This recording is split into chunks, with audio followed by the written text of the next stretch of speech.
The official call is under review. Let's go to the monitor. Hold on. I don't know why it does this.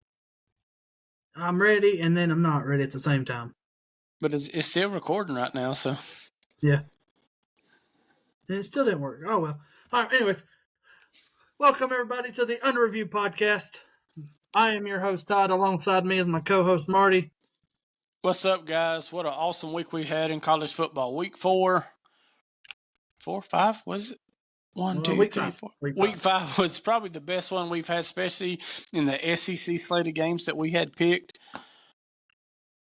Definitely. It was, what a week. There was upsets early. There was, should have been upsets in the midday games and more upsets for us, I guess I would say.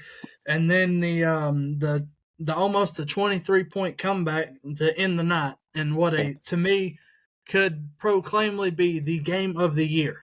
Yeah, and we knew going into that it was going to be a fight for everything that it was. And it was a super awesome game. I'm really excited to talk about it because there's a certain thing that we need to talk about that game that not a lot of people might not know. Yeah, it was a wonderful week. But first, before we get into everything, even our sponsors, I know we don't talk about other conferences, at least right now for the first season of the Unreviewed Podcast. We are strictly staying with the SEC, but there is some things that did happen that we didn't actually release onto the Facebook page that was quite important inside the great conference realignment. So as of 2026, for the Pac-12, which whatever you want to call them, 6-pack, 7-pack, 8-pack, whatever we're calling them right now, as of 2026, the Utah State Aggies will officially be a part of the Pac-12, which bumps them up to 7. The league minimum is 8, so they technically only need one more team to be a full conference and back to a P5 school. Oh, what all good teams are going to be in that conference, or is there any standout? So Oregon State, Washington State, which are the usuals that are still there. Boise State, Fresno State, San Diego State, Utah State, and man, if you wouldn't know. I wasn't trying to put you on the spot. I just thought they should call that the state conference. Yeah, it's another state, Colorado State. Okay. That's not really bad teams. Nobody that lingers around and stays in the top 25 as much. It's to me what it is. It's most of them have been P5 schools except for like Boise State and Utah State, but the other ones are Power 5 schools but they were at the bottom of the Pac-12 or the Big Ten, right. But they were a part of it. So yes, they technically are Power 5 schools because that's what they were in.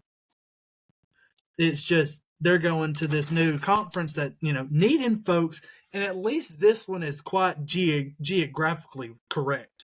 Right. Them some of them drive me nuts how they're all the way across the map but being the same ACC, conference. California to North Carolina. Yeah, that makes no sense to me. It don't either, but I did want to get that out there because I did forget to post it when I saw it, but like I said, Friday was kind of a busy day for me at work, and I really didn't get to be on my phone as much as I should. Well, shouldn't even be on it at all. So not at work.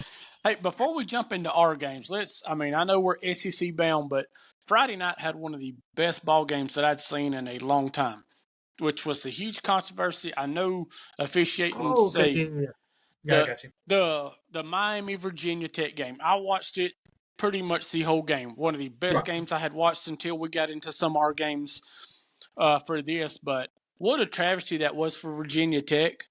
I thought that was piss poor officiating. I don't think there was enough to overturn that call right there at the end. The call on the field should have stood there. To me, I don't know if I wasn't seeing some. Even Ben Brittany was talking about it. She didn't even see enough. They said there was a juggle. I didn't see the juggle, but they said he didn't have full control when he landed out of bounds, quote unquote. But he was already in the end zone. He had possession. He had already caught it, and he had made it to the ground. I don't know where the But Miami survives. They take the top spot in the ACC. Speaking of the ACC, SMU absolutely destroys Florida State this past week. To move SMU also in that top conversation inside the ACC, I think they're second. Coming from a G5 school last year, SMU now one of the top, not going to say the quote-unquote top programs inside a P4 school, but they're making the jump from G5 to P4 and could run for a national championship or a state, or what's it called? Conference championship. There you go. Which would give them a playoff bid if they win. Yeah, I think crazy enough to think. Right, and they've gained a lot of traction the last couple of years. I know they won a pretty good bowl game last year. You know who their coach is? Mm-mm. Yeah, you do. I do, but I don't. Yeah. I was fixing to get to it. As soon as you said, I got to when Rhett was at Auburn. He was having lunch. Very nice guy. Yeah, super nice guy. And I remember him winning that championship, and it was, I think he's doing a really good job with that program. What they had the death penalty back in the 80s with Dickinson and all that. And now granted, it's took them 30 years to get back to being relevant. I do. And just real quick, I hate games that come down to the officiating like the Miami game did. Granted, it was a ball game. Miami should have just, I won't say blew them out of the water, but it shouldn't have went that. And I hate that for Virginia. Stuck around, like you texted me and you was like, "Hey, you watching the Miami game? Virginia Tech quick score right here," and I'm like, "It's nothing. Miami's just going to come out, But what they did, and Miami turned around, scored 2 back, and then me and Brittany watched one of our shows we're watching, and I flipped back to it, and it got really close again. 21-14 because Virginia Tech scored 2 right back. Yeah, it was one of the best, as far as out-of-conference ACC games that I had seen in a while. But I hate ball games end like that, and not saying that Miami really got exposed. They just played a really good Virginia Tech team, and got beat by Vandy. Right? Look at Vandy go.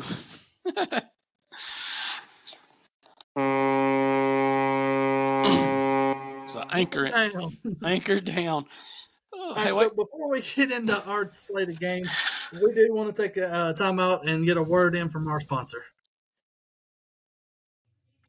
This episode of the Under Review podcast is brought to you by Chuck's Heating and Air. Chuck has over 40 years of service and experience with residential services. He services most makes and models. He is Alabama licensed, bonded, and insured, and locally owned and operated. Are you hot and you're supposed to be cool? Are you cool and you're supposed to be hot? Then you've got a problem. Call Chuck. Area code 256-892-2757. Again, 256-892-2757. Chuck's Heating and Air.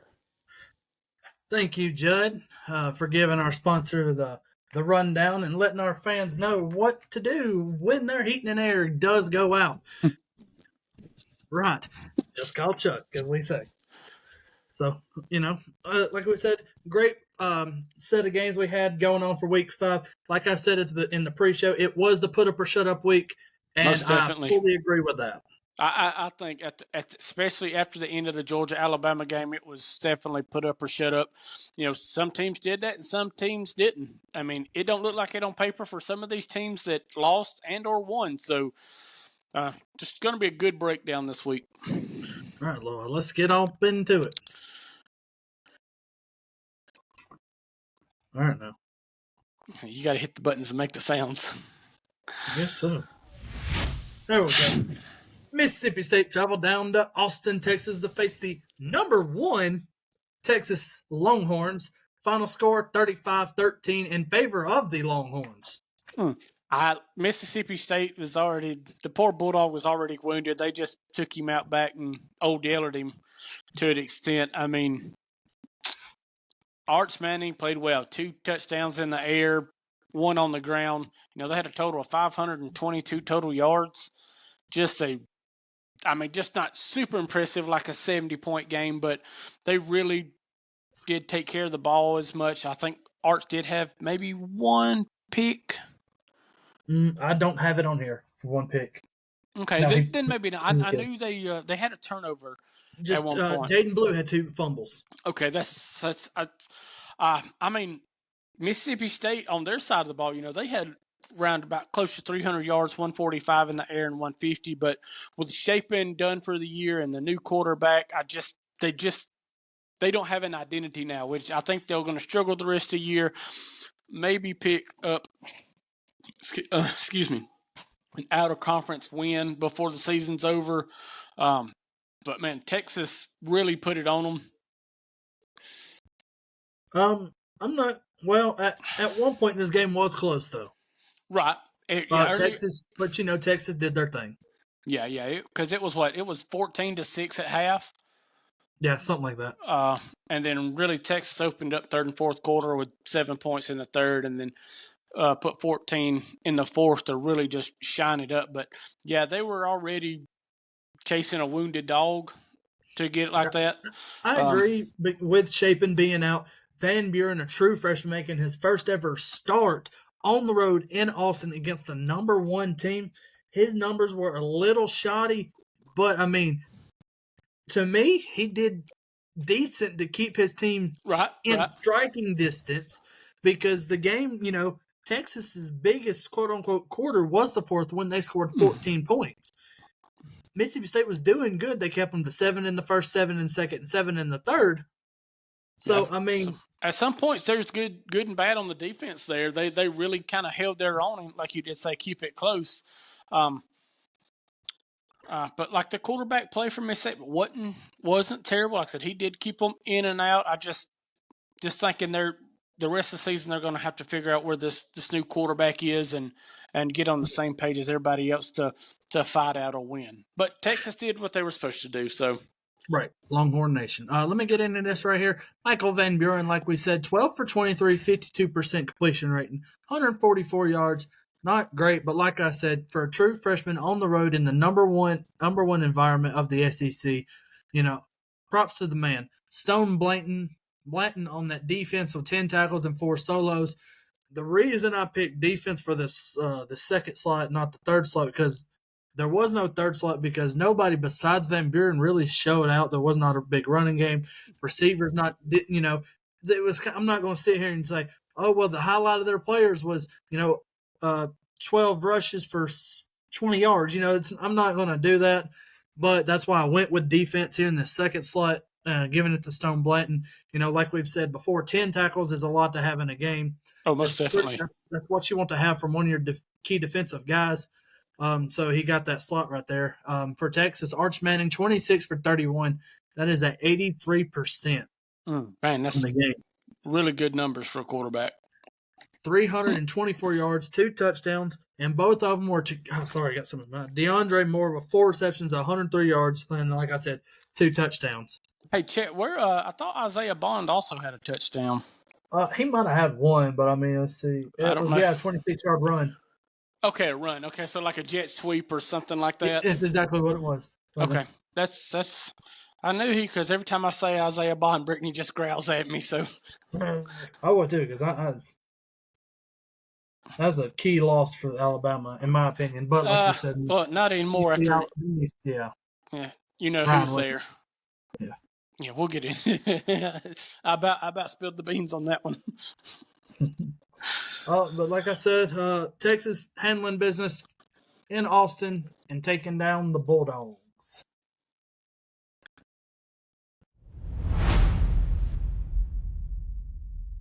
LSU or South Alabama traveled down to LSU in Baton Rouge to take on the number 14th ranked Tigers. LSU wins 42-10. Yeah, this game here we thought could have been a little bit better as far as the high-powered offense that South Alabama ran or has run this season. They still had 303 yards total, but it just didn't turn over for them in points across the board. So, and LSU did everything right, I thought. Still had 2 turnovers, but then again, they had almost 700 yards total offense at 665, 430 that was in the air, and 237 on the ground. So, we kind of expected this to a certain extent, but we was just hoping South Alabama would be a little more up to the challenge as far as putting a few more than 10 points on the board. But like we said, for the Jaguars to come into Death Valley at a night game, they would have to be on A game, no mistakes again, which no turnovers for the South Alabama Jaguars. Big. Right. Like I've said before, Gio Lopez is playing clean football all season. So, and the running backs are holding on to the ball. No turnover. So that means a lot of 3 and outs, fourth down, a lot of punting, which sucks because when you win the turnover margin, it's good. Oh, yeah. We'll get into some more of that here in a little bit later on in the podcast. But, when looking at it, they just couldn't convert first downs, 29-16, 29 for the LSU Tigers, 16 for the Jaguars. South Alabama did have the ball for about 3 minutes longer or 2 minutes longer.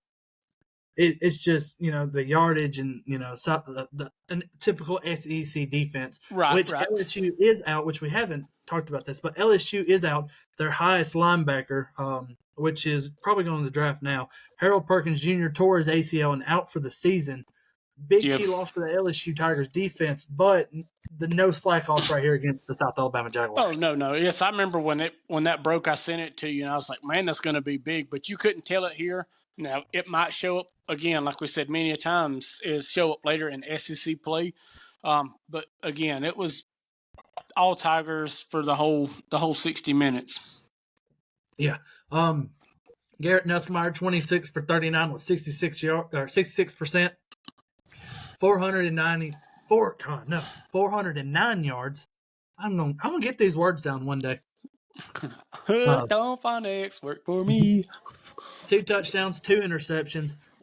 Caden Durham, 7 carries, 128 yards, and 1 touchdown. Kyron Lacey, 5 receptions, 107 yards. And then Greg Penn on that defense, 14 tackles and 7 solos.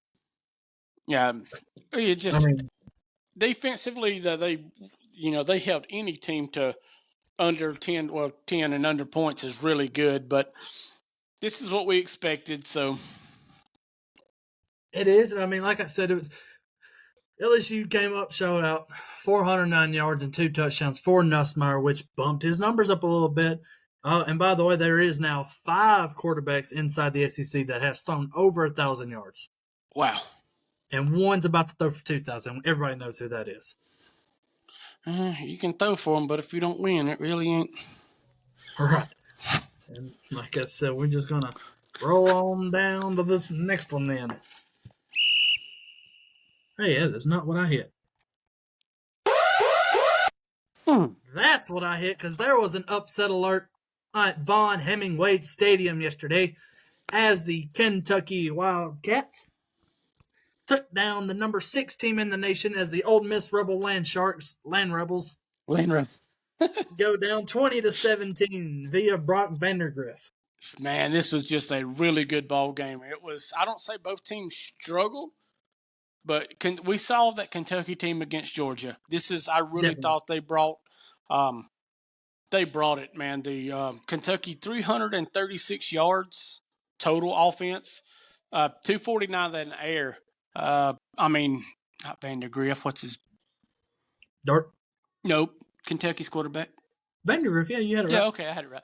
Vandergriff put 243 yards in the air, which we knew he can do. Little not say a bad stat, but they only had 93 yards in rushing. But on the other side of that corner, Ole Miss only had 92. So that's good. Yeah, so both the defensive lines were really they played super well. And we talked about it in the pre-show. This is their first road test, and they got tested. And the old saying always bend but don't break. Well, you ever threw spaghetti at the wall? I typically not do, but I know how to tip spaghetti and see if it's al dente. But we made spaghetti this night. I grabbed a piece of string. I said, "You want me to throw it against the wall?" And Brittany said, "I'll kill you." I say the same thing, just being my background inside cooking, and now I actually know how to, figure it out. And then Maddie just goes, psst. Yep. Maddie wouldn't dare throw pasta against the wall. Well, sometimes she throws it at the dogs, but or you, whichever one. Whichever. But a big thing about this Kentucky Ole Miss game that really actually shocked me until I just now looked at it is that time of possession arrow down there. 39 minutes and 43 seconds possession for the Kentucky Wildcats. So they know how to handle the ball and have a pretty good defense to keep these teams, under 21 points. Georgia only having 13, Ole Miss having 17. They're keeping the ball in their hands, which is pretty dangerous if they figure it out. Well, if you can go back and break it down, look, the first half, I think their first drive was like 8 minutes. I don't know if you could, break it down. Their first forward drive was 7 minutes. Okay. Well, but I know like the first whole half, they controlled the ball pretty much all but 3 or 4 minutes. Something like that. Because I remember the announcers, the commentators talking about it. I thought, wow, that was really good. But like I said, that was their first drive. They held the ball for 7 minutes and 38 seconds on 15 plays and went down and kicked a field goal. Yeah, so I mean, you're keeping the clock on. If you don't have the ball, you can't score. Well, you can. As we talked about last week, But as far as, and I thought, Kentucky's defense played outstanding. They really put Dart. He was really, I won't say he wasn't a factor because the game was so close, but Kentucky's defense had 5 sacks and 10 tackles for losses on that front line. They were in his face, every other player, so to really keep him off balance. JQ Hardaway, 11 tackles also just for that big home defense. They played really good. Another kid. What did Walker do? He had a big game, half a sack, 1 tackle for loss, 4 tackles. Played a really good game. Walker being on that defensive line, coming up with that late sack late in the game too. Mm-hmm. Pretty much iced the game for the Kentucky Wildcats. But as we get on, we're going to talk about our numbers. As in Brock Vandergrift, 18 for 28 was 64% completion rating, 243 yards and 1 touchdown, and that was to Dane Key with 11 receptions, 105 yards, and also that 1 touchdown. And then Jackson Dart, presumably, as we can all see, looks like he struggled just a little bit against this Kentucky Wildcats defense. Go ahead, shoot his numbers. Jackson Dart, 18 for 27 and 66%. First off, before I get into that, most of the quarterbacks did 66% or less this week on their completion rating. A couple went over that, like I said earlier with Arch Manning and I think Jalen Milroe were a couple of the two. But it was weird because when I was doing numbers, a lot of 66% was coming up, and I just thought it was really weird, It was very aesthetically pleasing for some. But 66%, 261 yards, 1 touchdown, and that was to their leading and the SEC leading receiver is in Trey Harris with 11 receptions, 176 yards, and 1 touchdown. I don't know where I was going. So, I mean, we've seen Ole Miss lose. We've seen them struggle. We've seen them lose to not the best Kentucky team, but Kentucky, they're in for the dogfight each week.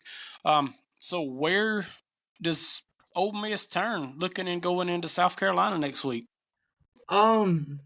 So, for the Land Rebels, it's going to be interesting to see if they can bounce back. Which are they at home or are they away? They're at South Carolina. Okay, so they're at away. So their first SEC road test. Here we go. It's going to be the story's going to start in Columbia with South Carolina and their quarterback and the running back position. How's the injuries looking? Are they better? Are they ready to go?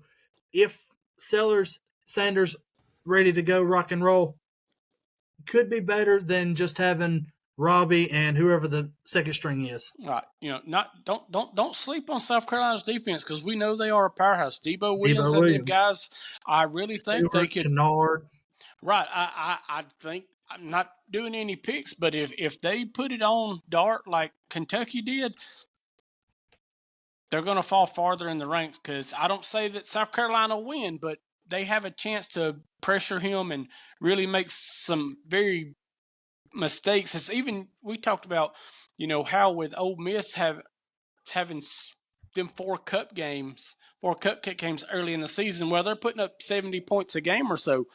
Well, heck, if you play a high school team and then you come and playing Raglan and Pell City and Appalachian every single week, you're going to put up those numbers. Right. So, and that's the kind of thing I was watching on ESPN. They talked about how bad that looked, or is Ole Miss not all that good because they blew out these first 4 teams, and then you get a mid-level team in Kentucky and they upset you at home. Yeah, I mean, and before we move on to our next one, Kentucky was the first win in Oxford since 1978. Wow, big That win is, for Stoops. And I love Stoops, as you can tell. I big fan of Stoops, and I was a big fan of Calipari when he was at Kentucky. I just love Kentucky's culture. I'm orange and blue until I die, really am. But I'm a Wildcat second at heart. I absolutely just love Kentucky. I love Stoops. When he beat Florida for the first time a couple of years back. Well, it's been a while, but when they broke that streak and when they done it to Tennessee, it just he's having the change at Kentucky, but he can't just get over that barrier, and it just can't hurts, get over that super hump to be that top tier team, top tier SEC team. Yeah, right. Arkansas traveled down to Texas A&M at Kyle Field to face the 24-ranked Texas A&M Aggies. Final score 21-17 in favor of the said Aggies. Really, another really good close ball game. The key players didn't play as well as they should have to keep this for Arkansas. Arkansas had 379 total yards, 100 yards rushing, and 279 in the air from Taylor Green. Yep, Taylor Green, and it just sucked to see them struggle as they'd been doing so well. And why couldn't they struggle last week? You would have thought that, but Green didn't. He ran all over us like we ain't never played football before.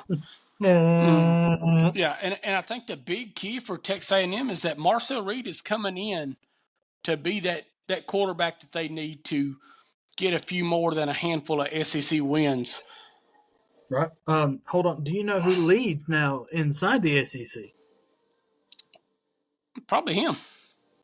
Texas A&M is the number one team in the SEC right now. I know Mizzou was at the start of the week, but they were off this week.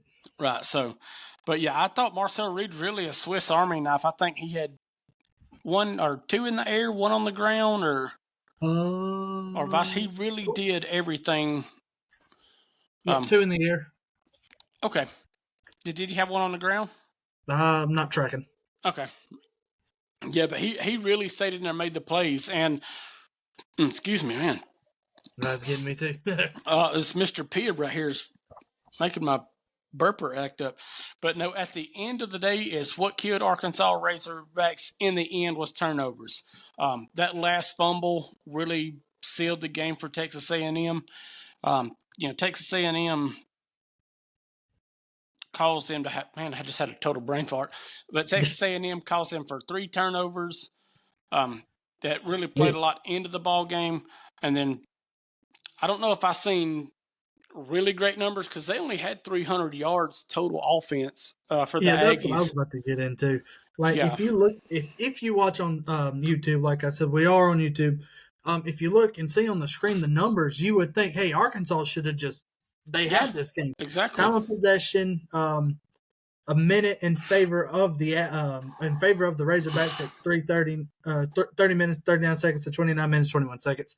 So very close, evenly, ball distribution here. Total yardage 379 to the Razorbacks to 300 for the Aggies. And then the Aggies also turned the ball over 3 times. They turned it over 3 times as well? That's what it's, or is that? That's Arkansas. That's what I meant. Arkansas turns the ball over 3 times. Thank you. Don't confuse me. Arkansas turns the ball over for 3 times. Turnover margin in favor of A&M right here by +3. Yeah. To me, it should not have been as close as it was. They should have had more yardage. But, who are we to say, hey, we're not professional coaches. We're just 2 guys having fun talking about the SEC.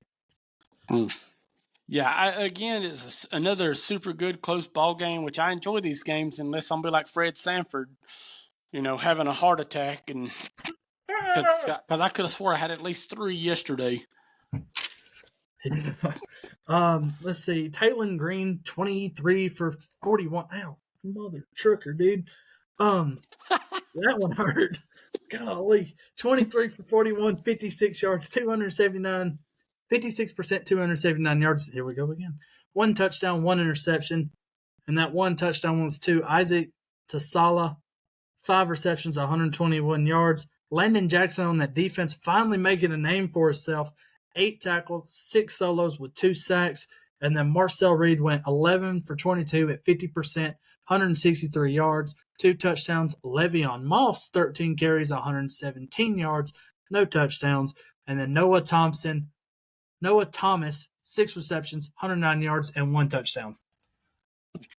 Decent numbers. Not the best numbers in the world, but it puts another W in the column for the Aggies.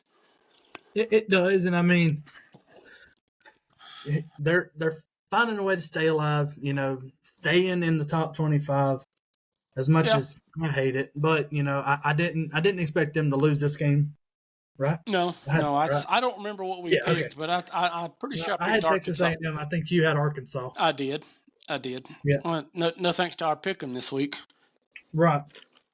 So before we get into our next game, if I get good and fired up, can you bleep out bad words? I don't think I can. Just gonna have to roll with it. I'll put the little explicit parts on. Yeah, just in case if I say the bad ones. Yeah. Well, let's get into it, unfortunately. 21 ranked Oklahoma Boomer Sooners travel down to Jordan-Hare Stadium to face the Auburn Tigers. Final score 27-21 in favor of the said Boomer Sooners. Son of a biscuit-eating bulldog. You've got it. This game, God almighty. I really don't know where to start. I was so mad after the game. I felt my blood pressure rising. And like I said, if you watch us on Facebook, look at the screen. As far as the up is down, how... Wow. I've just now seen this for the first time. Is that not just on paper? That's insane. A funny one, go look at the up and down on once we get to the Alabama game, but that's beside the point. Okay, yeah. 21-10, less than 7 minutes to go, and we piss it away. This is Auburn's best ball game of the year. Peyton Thorne played exquisite. I say exquisite, but he threw one too many air fumbles and pretty much got us beat. But the kid threw for 338 yards. So, I mean, exactly. You can't ask for a better performance. No, besides the Alabama A&M game where he went off, which was against them, but still, godly bum. I thought he played really well. His decision-making was better. I thought, Cam Coleman missed a really, on a little up-and-out route that he missed. It hit him right in the hands. Yeah. Got to have those, though. If you look at their yards, Auburn led every single category. Mm-hmm. Auburn had 482 total yards to their. Is that not silly? Almost 500 yards, and you piss and lose the ball game. Oklahoma, 291 yards. To 291 yards. Peyton Thorne threw for 338 of them yards. I mean, almost 350 yards in the air. Again, his best game. Passing for Oklahoma, only 161. And then the rush. We got Michael Hawkins Jr. in check, Yeah, he had that 164-yard run that kind of punched us in the mouth in the beginning. Oh, yeah. It's 48, and then the 60-yard bomb right there near the end of the game, which hurt. To me, it didn't hurt worse. Is what just pissed me off about it is that we played so good. Our defense kept us in. I thought we made a lot of good plays, and I get so fired up about it because how do we play that good at home? A very good Oklahoma defense. I didn't know how good they were until this week. Yeah, they flew around. They actually are pretty good. Stotsman and Bowman. Those are some good players on that. And they showed it. They got us a couple times on sacks. Where they were just free roaming, but they were really good defense. I'm very shocked to actually see that. Right at the end of the ball game, I think we allowed like 3 sacks because I know he had like 2, and I was already so freaking mad by then. Right.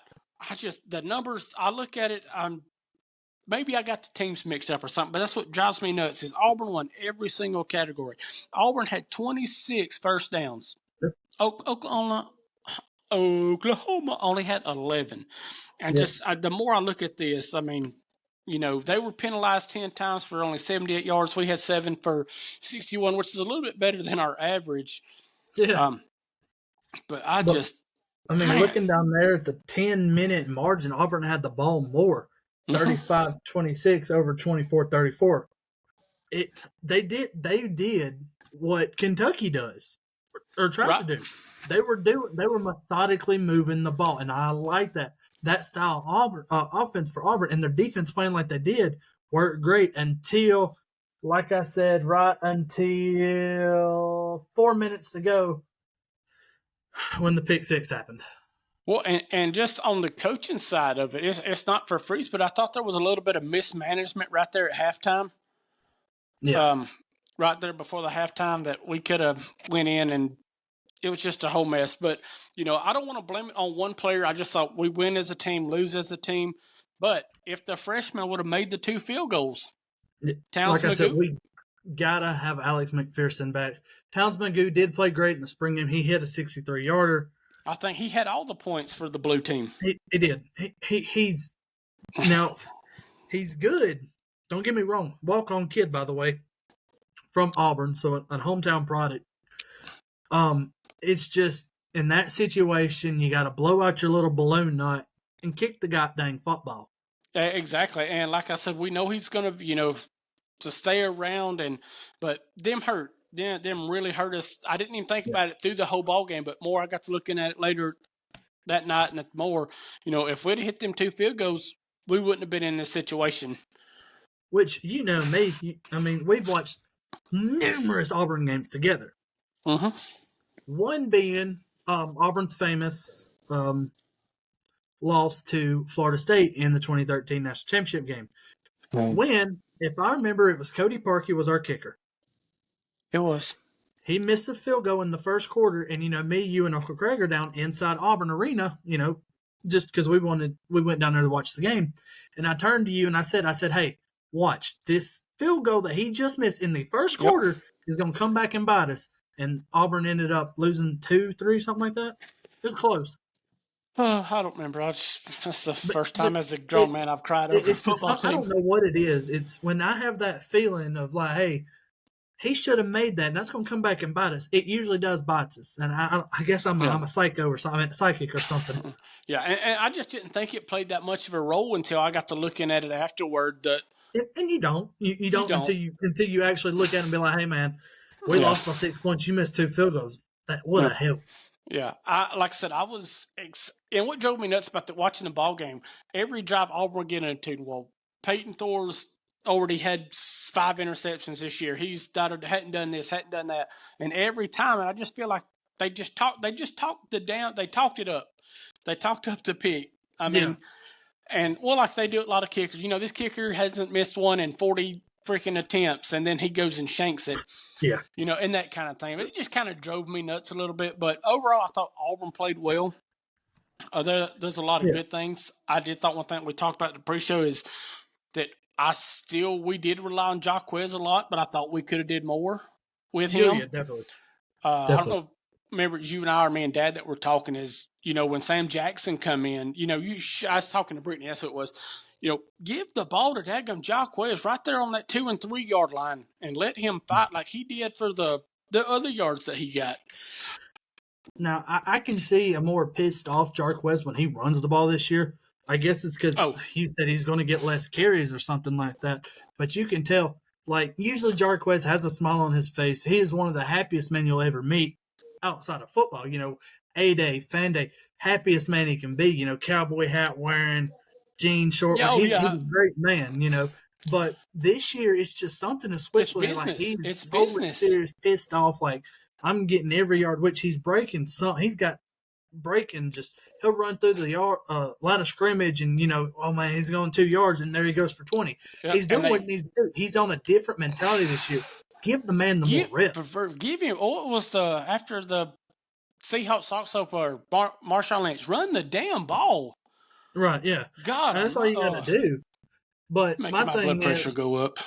2 things before we get into the stats of this game. I love Joe Tessitore. He was the announcer for last night's game. But 2 of the things he said during the game cracked me up.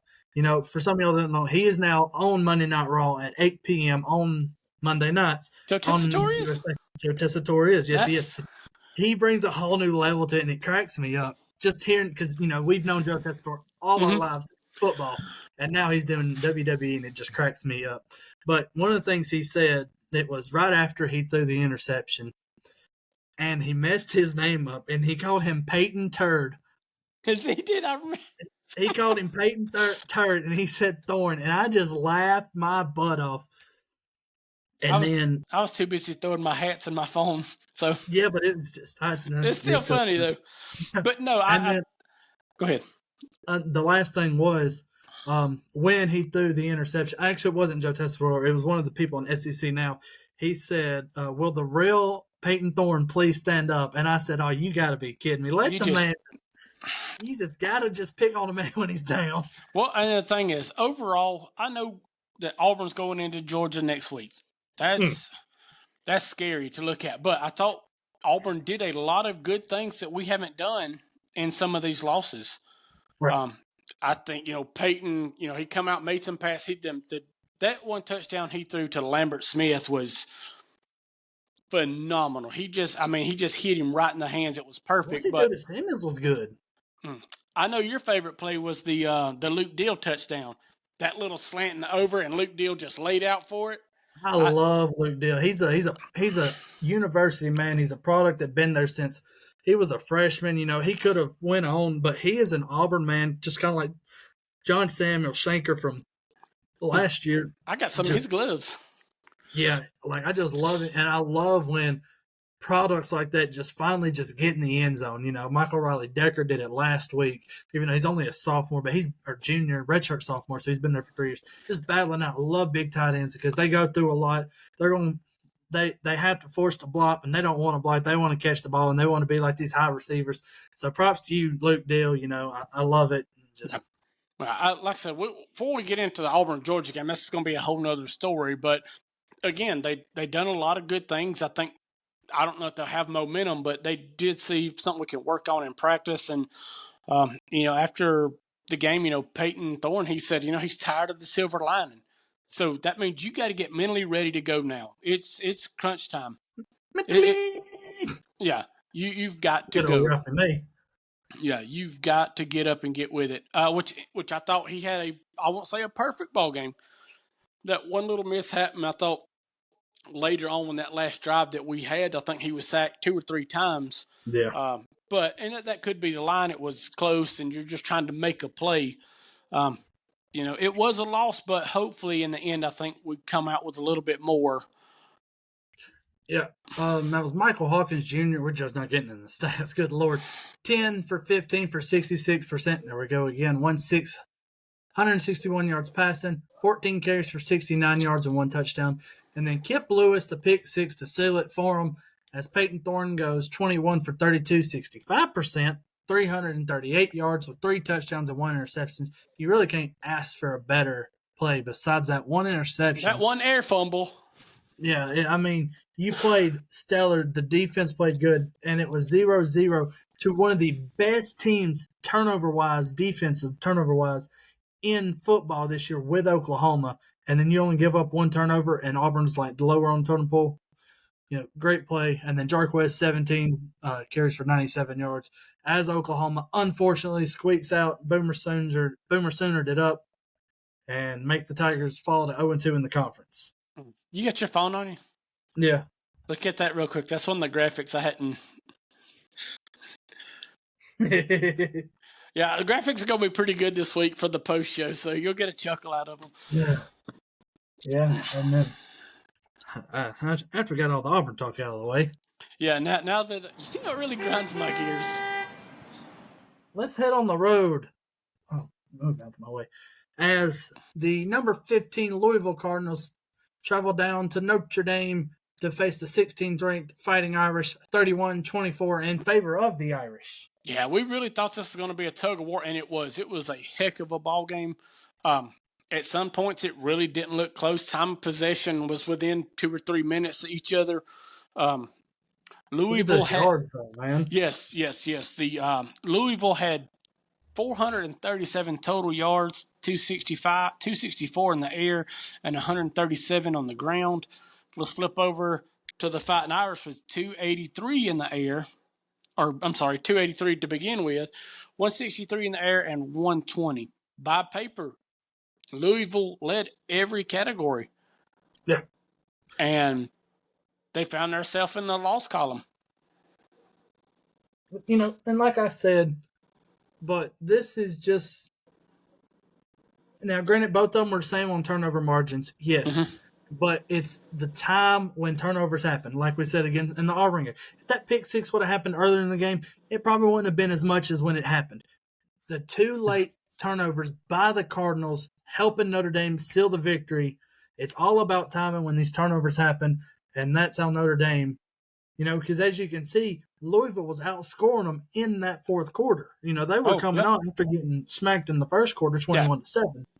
So they were there. It's just two costly turnovers cost the Cardinals an undefeated season and a top 15 ranking. Yeah, well, coming in, Riley Leonard, the quarterback, had only had one touchdown. They had expected more from him all year, but he really stepped up, played a heck of a ball game. 2 touchdowns in the air, 1 on the ground. Really kind of was the head guy for them. See, he was leading passing and rushing. So, he stepped up for his team and got that win that they desperately needed here. And definitely, those jerseys are ugly. I think they go really good with the helmet. I don't like them. Can't win them all. No, you can't.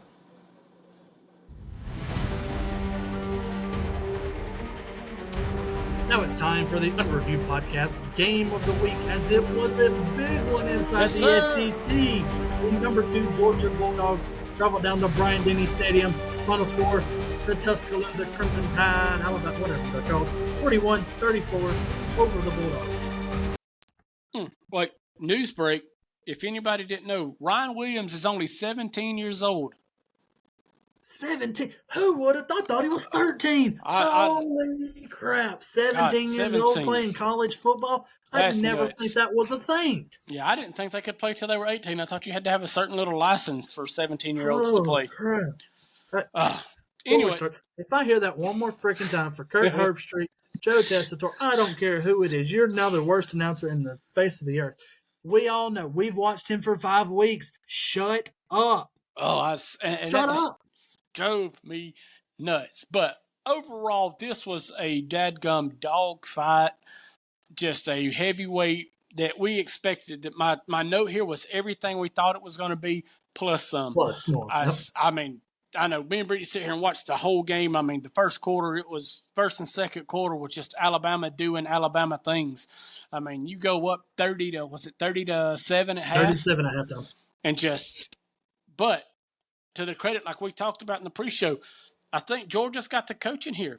Kirby Smart went in at halftime and really did some ass shooting. He did the same thing against Clemson the first game of the year. So that's what it's the second half Kirby Smart that you're going to have to watch out for. Yeah.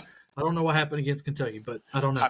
But you're going to have to watch out for him. Maybe it just wasn't Dabo or Kalen DeBoer, Nick Saban product. I don't know. Right. Could have been.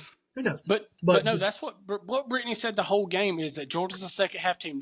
Kirby's going to come out, and we really need to just keep on it. And she said that through the whole, and I was like, no, Alabama's got this, and they're just going to blow them out. But by halfway through the third quarter, she was, chewing on her fingernails and really getting fired up. Exactly. It was a great game. For this slate of games that we had, this really put the cherry on top for the night. The numbers were fairly close to certain. Georgia had 519 total yards. Alabama had 547. In the air, Georgia was slightly under that. They were at 439 to Alabama's 374. But the running game is really picked up for the Crimson Tide, as they had 173 rushing yards to Georgia's 80. So that front line of Alabama really got after it, really turned it on, and really kept Georgia from making their presence felt in the backfield. Right, and like I said, it was Carson Beck, 27 for 50. Terrible passing game. Beck was horrible. I get it. You're throwing the ball for it was most of the incompletions were in the first half. But like I've said from the very beginning, I've even said it was last year, Georgia is so overrated. So first off, I don't even know why I picked them. But Georgia's so overrated. They're not that good. Georgia? They don't. Yeah, I picked Georgia. I picked Alabama.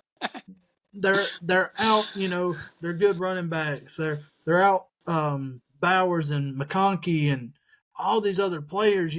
There's no way that Georgia's could be as good as they were last year or the years before with Stetson Bennett. Carson Beck is absolutely a bust. If you don't believe me, here it is. It's in front of you. You can't win big games. Okay, well, Stetson Bennett could win big games. To me, Stetson Bennett is one of the better quarterbacks coming from Georgia since Stafford. Oh, yeah, Stafford was one I don't care. Aaron Murray, wash. Jake Fromm, wash. Give me Stetson Bennett any day of the week. He had two national championships. I don't care if he had Brock Bowers or Ladd McConkey. I think he could do it without him. Oh, most definitely. But you look at the screen here. I mean, you say all that, but then you turn look at their third and fourth quarter. 8 points there, 19 points in the fourth. He drove down there. He made them plays, but the last play of the game for Carson Beck was an interception in the end zone. So that hurt. Like I said, I don't think he has that tangibility to just be that. Yeah, yes, they won. Yeah, I ain't sure what it means, but dadgum. It was just for him. I mean, yeah, Clemson, Texas. They strolled them people. And were they back-to-back national champ 21-22? Mm-hmm. And was that Beck both years? Wasn't Beck, it was Bennett. Bennett. Okay, so and then maybe not. But let's flip back over to the Tide here. I'm just dadgummit. I really thought Jalen Milroe had a Heisman caliber game. This will be on his Heisman reel if he wins the title. I really thought he played phenomenal. Then that 17-year-old Wynter Williams kid. Whoa, he's 17? Who knew? Yeah, I mean, six completions on 177 yards and only one touchdown. He did way more than one touchdown's worth of. He had a circus game. The kid jungled the ball and then turned around, caught it in front of the defender, looked at him, and turned around. And then his last 75-yard touchdown was even better than that. How did he do that? I guess that's just what 17-year-olds do nowadays. I don't know. When I was 17, I wasn't doing that at 300 pounds. So I couldn't even roll out the bed without losing my breath when I was 17. But no, that was really, Georgia had the lead up. The quiet was over Bryant Denny, and then 13 seconds is all they did. 13 seconds of the game they held the lead. So Milroe doing his Heisman thing to the 17-year-old Ryan Williams. Just a phenomenal play. He's gonna. Hollywood, I guess he's starting to fill into his name. Right. But I just, dadgum, it was a heck of a ball game. I can't say, Georgia's so bad they got beat, but, they really got put on the ropes. They did have a little comeback, but just not enough that really good quarterback playing back that they needed to throw that pick in the end zone to really seal the deal. Right, and like I said, it was Carson Beck, 27 for 50, 54%, 439 yards, 3 touchdowns, 3 interceptions, that Scooby-Doo effect, because they pulled off that mask, and hey, look, it's Peyton Thorne. Yeah. Arian Smith, 6 receptions, 132 yards, and 1 touchdown. And then on the outside of the Alabama Crimson Tide, Jalen Milroe, 27 for 31, 81%, 374 yards, 2 touchdowns, 1 interception. Excuse me. Yeah. 16 carries, 117 yards with 2 touchdowns on the ground. And then the holy crap, that 17-year-old Ryan Williams, 6 receptions, 177 yards, and 1 touchdown. And then the big play on the defense, Xavier Brown, the true freshman, the interception in the end zone to win the game. Number two? Number two? Ryan Williams is number 2. But it was a big day for number 2s. Right. We'll just flip it over. Let's take back to the pre-show. Uncle Hunter called it. He said Alabama by 9, so I give him the props. He really, you said a little bit more, and I was leaning in favor of Georgia, so I was going Georgia by, 3 or something. But it was a great game. Definitely going to be the game of the year, in my opinion. Yeah, unless something comes out later on with some of these other teams separate themselves, like the LSU's and Georgia and the rest of the team. So we still got 5 teams on buys this week. We'll jump into in the pre-show. We'll just so far as here we are at week 5. That was probably the best week of football we've had in a while. Definitely was, especially for the SEC. Yeah, let's get in some of these stat standings as we're about to close it out, as we're bumping 55 right now. We got wound up with Auburn, so. Well, that's their fault. Passing yards lead. Passing yard leader is Jackson Dart, of course, from Ole Miss at 1815. Garrett Nussmeier from LSU at 1,656 yards. And then breaking into the top three, as we saw that Blake Shapen was gone for the year, was Taylon Green from Arkansas at 1,236 yards. And the other two was like Peyton Thorne and then somebody else. Peyton Thorne has 1,080 yards on the season. You would think if they added all the yards from the interceptions, he might have 2,000. He might have more than Dart. Passing touchdowns leader is Garrett Nussmeier with 15, then Jackson Dart with 13, and then Thorne, Beck, and Milroe all with 10. Shockingly enough. Rushing touchdowns, as you're going to see a little different this time because our big rushing touchdown leader did not play this week because Tennessee was off. So leading it off in rushing yards was Jaquindon Jackson from Arkansas at 509. Henry Parrish Jr. from Ole Miss at 489. And then Le'Veon Moss from Texas A&M University at 471 yards. Then rushing touchdowns as it gets closer, but Dylan Sampson still leads from Tennessee with 10. Jaquindon Jackson second with 9, and then Parrish Jr. and Milroe in third with 8. And then the receiving yards leader, you're not catching this man whatsoever. He's having a great year. Trey Harris from Ole Miss at 804 receiving yards. Ryan Williams at 461. 17 years old. 17 years old. Hold on, let it be said. And then Andrew Armstrong from Arkansas at 420 yards. And then finally we have a sole receiver taking the top spot in touchdowns, and that is KLS from Auburn University with 6. Second, we have a three-way tie with Kyron Lacey, Ryan Williams, the 17-year-old, and Trey Harris, all with 5. And then third, rounding it out for receiving touchdowns, is Luther Burden III from Missouri, and then Antone Wells Jr. from Ole Miss with 4. And that is your under review stat standings. Just a great week.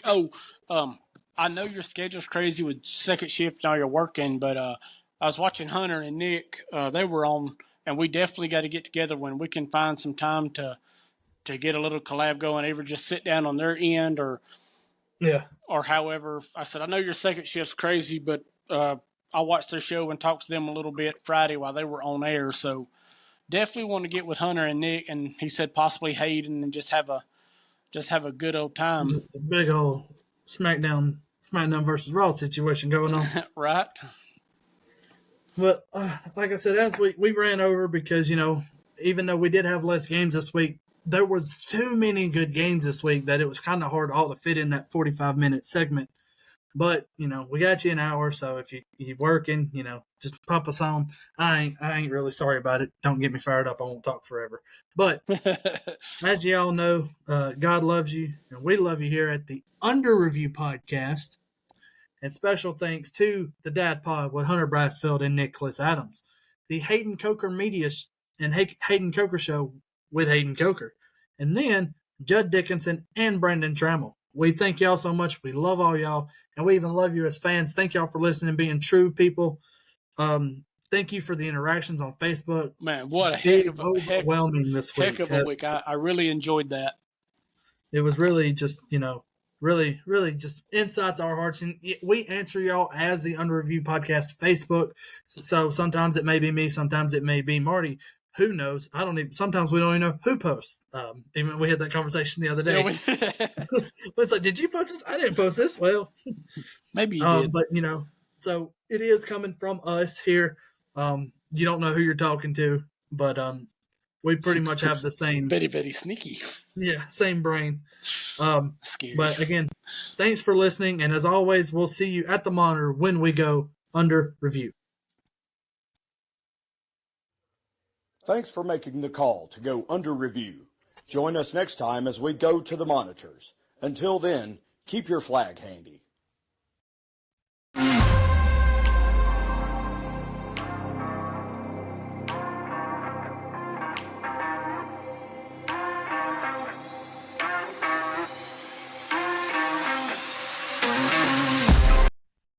you got